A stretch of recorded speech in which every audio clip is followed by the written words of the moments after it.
You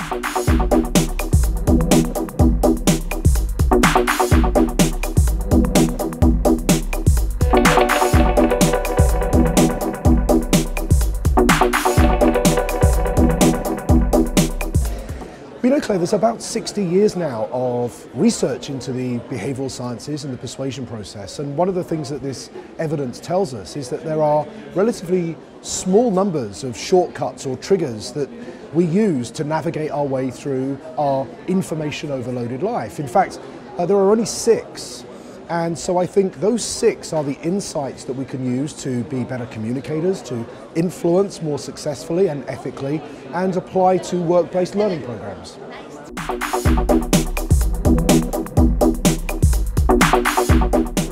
So in terms of applying influence research to the workplace and where the opportunities lie, I think there are 2 primary places where they apply. The first is that, and one of the things we've learned at this conference is that there's lots of learning available, there's lots of information, there's lots of programs and educational opportunities.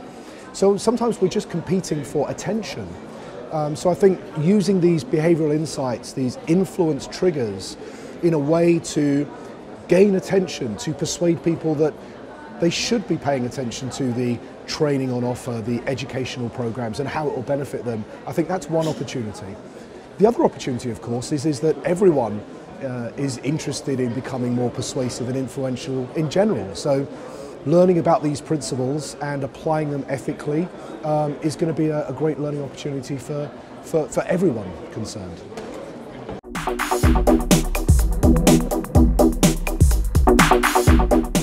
So one of the other opportunities from influence science is it can foster and create new opportunities, new innovations. So we should probably talk about these 6 universal principles very briefly. Reciprocation, people are more likely to say yes to those that they owe. Scarcity, people generally want more of the things they can have less of. Authority, we tend to, particularly when we're uncertain, seek guidance and advice from credible, trustworthy experts. Consistency, people are more likely to be consistent with small commitments they've made, particularly those that are effortful and public. Liking, we prefer to say yes to those people that we like and we find attractive. And finally, social proof. Our behaviour is often guided by what many others around us are doing. So using each of these influence triggers as a lens that one can look through can generate many, many different ideas.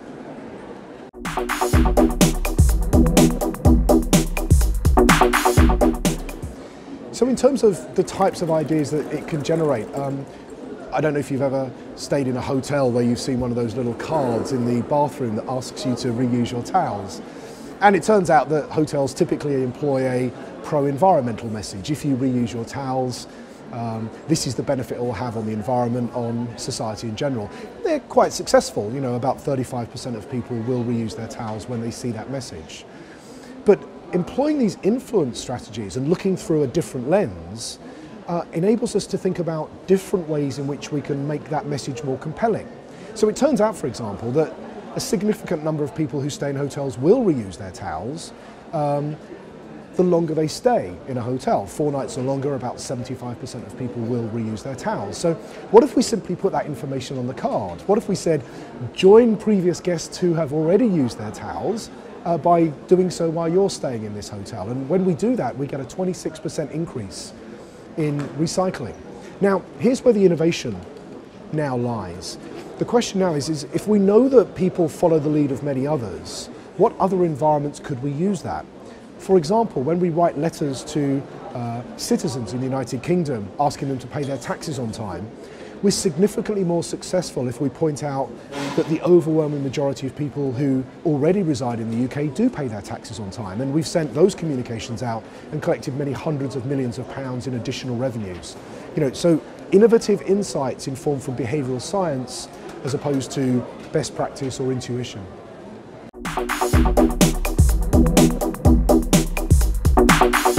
We live in an environment that's volatile, that's uncertain, it's complex and economically challenging. You know, we don't simply have money to throw at new initiatives, at new campaigns. And, you know, some of these strategies that we talk about that are informed from behavioural science are costless. We just needed to change a few words on the cards in hotel bathrooms, or change the words on a letter, or change the context in which we make our request. You know, a lot of human behavior is driven primarily by contexts rather than cognitions. So these are cheap, sometimes costless strategies, and I think that's hugely attractive in the environment that we are doing business in today.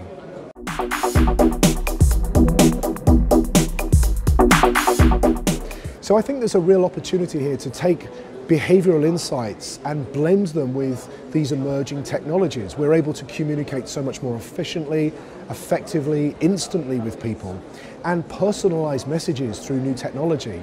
So I think the real goal, the real opportunity is to ensure that those communications, those trainings, those messages, those campaigns that we're employing new platforms, new technologies to deliver are done so in a way that goes with the grain of what behavioral science tells us people like to respond to. So we can create personalized training programs. We can quickly point out what others are attending to. And I think, you know, the merging of those two disciplines is a hugely, hugely exciting area for learning and business development in general.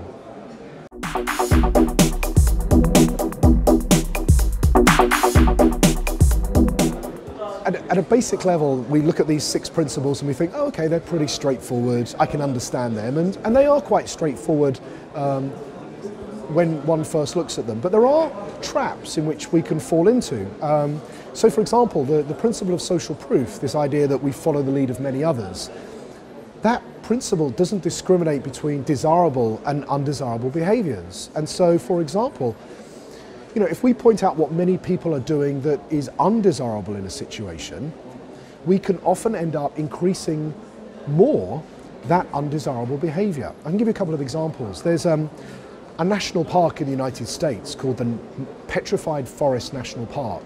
It has a problem with visitors who take small pieces of crystal and wood from the forest floor, mostly a small piece at a time, but you know, with many hundreds of thousands of visitors coming to the park each year, that's a significant amount of visitor theft. So in an attempt to reduce theft, they erected signs on the front of the park that pointed out, look how many people are taking from this park and the impact it's actually having. Now, that seems to make intuitive sense. You know, let's tell people about the bigger problem in the hope that they'll be responsible and they'll convert that into a, well, we shouldn't do that. But what we actually find is that those messages do a good job of actually encouraging more people to take crystal and wood from the floor. It's almost like people are saying, well, if everyone else is doing it, I better get in there and get mine quick.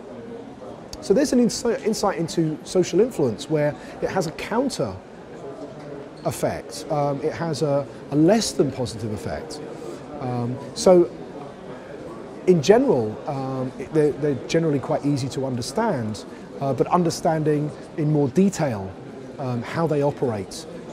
So for example, you know, if you are promoting a learning program and your job is to engage as many people as possible in a new e-learning program, you know, rather than publishing the large number of people who have yet to complete their training online, or the number of people who haven't yet signed on to start the program, you know, a learning professional should be pointing out, here are the increasing numbers of people who are turning to this program, publishing the desirable behaviors of many that will encourage more to join.